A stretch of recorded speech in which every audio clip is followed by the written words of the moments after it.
ஸ்ரீமதே ராமானுஜாய நமக. ஆண்டாள் திருவடிகளே சரணம். நமஸ்காரம். 25ஆம் பாசுரத்தில் நெடுமால்ங்கிற பதத்தை இன்றைக்கு நாம் பார்க்கலாம். ஒருத்தி மகனாய் பிறந்து ஓர் இரவில் ஒருத்தி மகனாய் ஒளித்து வளர தரிக்கிலானாகி தான் தீங்கு நினைத்த கருத்தை பிழைப்பித்து கஞ்சன் வயிற்றில் நெருப்பென்ன நின்ன நெடுமாலே உன்னை அறுத்தித்து வந்தோம் பறை தருதியாகில் திருத்தக்க செல்வமும் சேவகமும் யாம் பாடி வருத்தமும் தீர்ந்து மகிழ்ந்தேலோரெம்பாவாய். நின்ற நெடுமாலே நிற்கின்றதெல்லாம் நெடுமால் அப்படின்னு பாடுறார் ஆழ்வார். எல்லாரோட உள்ளத்திலும் நிற்பவன் அந்த நெடுமால். இவனே பெரியவன். இதை உணராதவர்கள் கற்பதெல்லாம் பயனற்றது அப்படிங்கிறார் ஆழ்வார். இதை உணராததுனால தான் கம்சன் பெருமாளை நெருப்பாக பார்த்தான். நெடுமால்னா தன் அடியார்கள் இடத்துல வெறித்தனமாக அன்பு வச்சிருப்பான். அதாவது அடியார்கள் தப்பு பண்ணினாலும் கூட அந்த தப்புலையும் எது நல்லது அப்படின்னு பார்த்து அனுகிரகம் பண்ணக்கூடியவன் அவன். அதனால தான் அவன் நெடுமால். அடியார்கள் மேல எவ்வளவு அன்புங்கிறத கம்சன் வதம் பண்ணின உடனேயே காட்டி கொடுக்குறான் பாருங்க. கண்ணனுக்கு 10 வயசு பூர்த்தியாருது.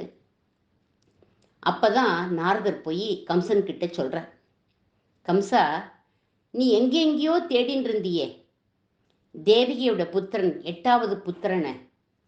அவன் கிருஷ்ணன்கிற பேர்ல நந்தகோகுலத்துல நந்தகோபர் மகனா ஆயர்பாடியில இருக்கான்.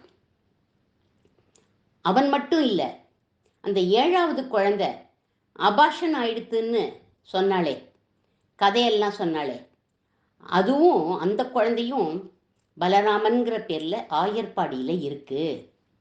இப்படி எல்லா டீட்டெயில்ஸையும் நாரதர் போய் கம்சன் கிட்ட சொன்னார். அதனால கம்சன் என்ன பண்ணான் தெரியுமா? மறுபடியும் தேவகியையும் வசுதேவரையும் ஜெயிலில் போட்டுட்டான்.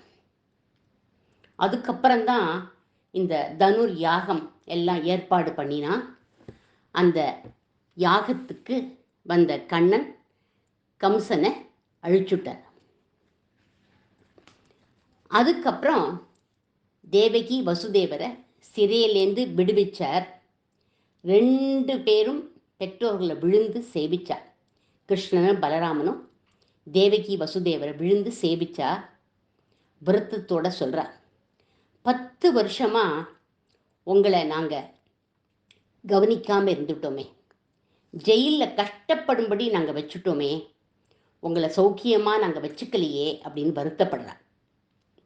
லோகத்தில் புள்ளைன்னு பிறந்து பெத்தவாளை சௌக்கியமாக வச்சுக்கலைன்னா அவன் சாணியில் புழுத்த புழு அப்படின்னு சொல்லணுமே தவிர அவனை ஒரு புள்ளைன்னு சொல்லலாமா அப்படின்னு 2 பேரும் கதறார்கள். உடனே தேவகி கண்ணன் மடியில் உட்காத்தி வச்சுண்டா. கண்ணனை பலராமனையும் கூட்டு மற்றொரு மடியில் தொடையில் உட்காத்தி வச்சுண்டா. 2 பேரையும். என்ன அம்மான்னு நீங்கள் கூப்பிட்டேலேடா, என்னோட உள்ளமே குளிர்ந்து போச்சுடா, என் துக்கமெல்லாம் பறந்து போயிடுத்துடா. ஆனால் எனக்கு ஒரே ஒரு குறைதாண்டா கிருஷ்ணா அப்படின்னா, சின்ன வயசில் நீ பண்ணின லீலைகள் எதையுமே நான் பார்க்கலையேடா, எல்லாத்தையும் யசோதை தானே கண்டு கழிச்சா, அதெல்லாம் நான் பார்க்கணுண்டா, அதுதாண்டா என்னுடைய குறை அப்படின்னா. தெய்வ தேவகி புலம்பல்னு 10 பாசுரம் பாடினார் குலசேகர ஆழ்வார். அதில் ஒரு பாசுரத்தில் தேவகி புலம்பரதா சொல்கிறார் பாருங்க.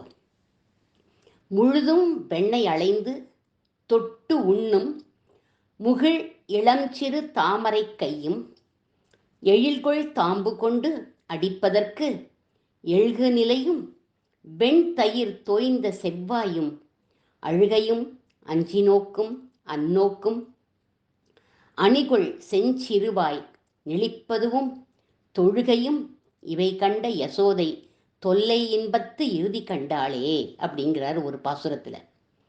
இன்னொரு பாசுரத்தில் கடைசியாக சொல்கிறார், திருவிலேன் ஒன்றும் பெற்றிலேன் எல்லாம் தெய்வநங்கை யசோதை பெற்றாளே அப்படிங்கிறார் அவர்.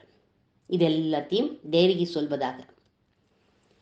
உன்னோட லீலைகளை அவள் தானேப்பா கண்டு கழிச்சா, உன்னோட லீலைகள்லாம் காணுமாறு உண்டெனில் காட்டி அருள் அப்படின்னு சொல்கிறா.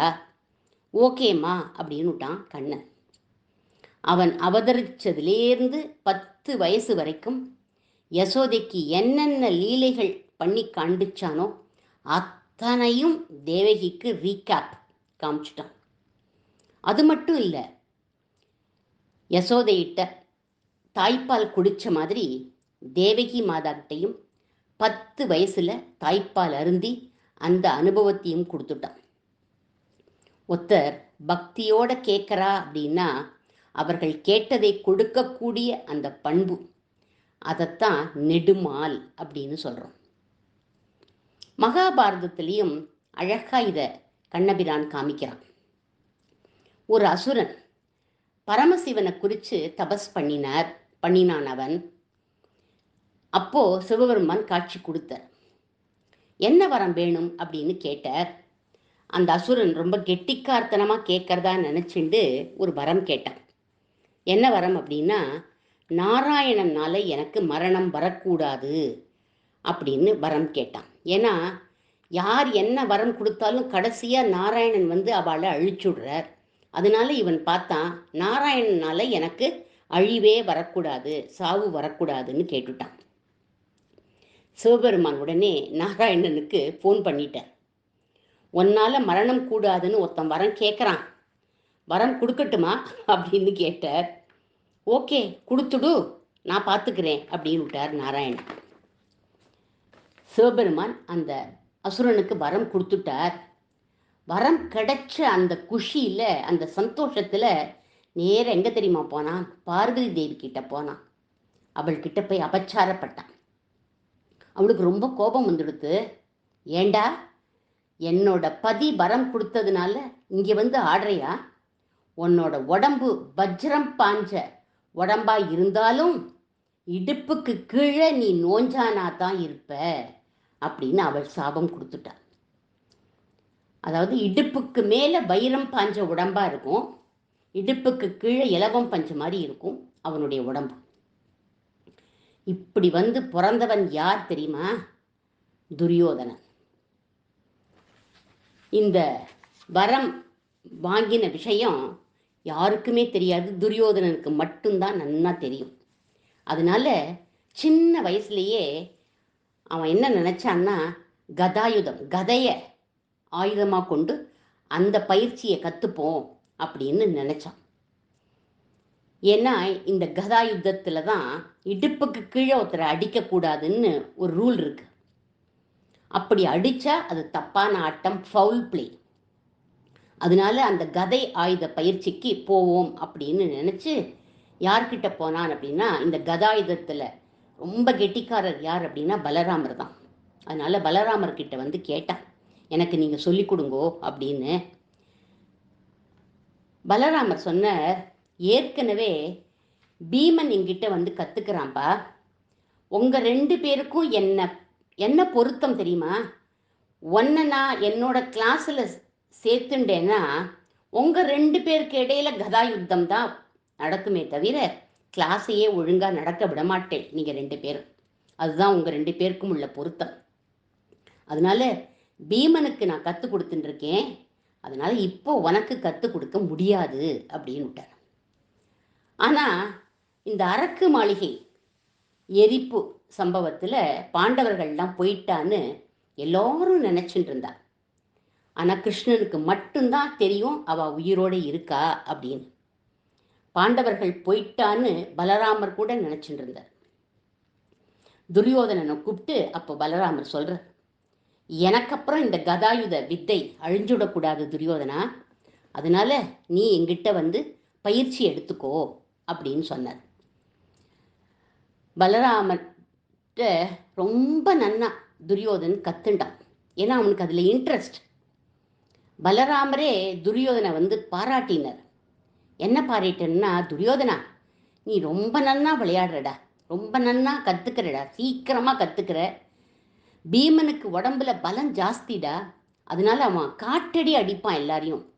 ஆனால் நீ ப்ராப்பராக அடிக்கிற அப்படின்னு பலராமர் துரியோதனனை பாராட்டினார்.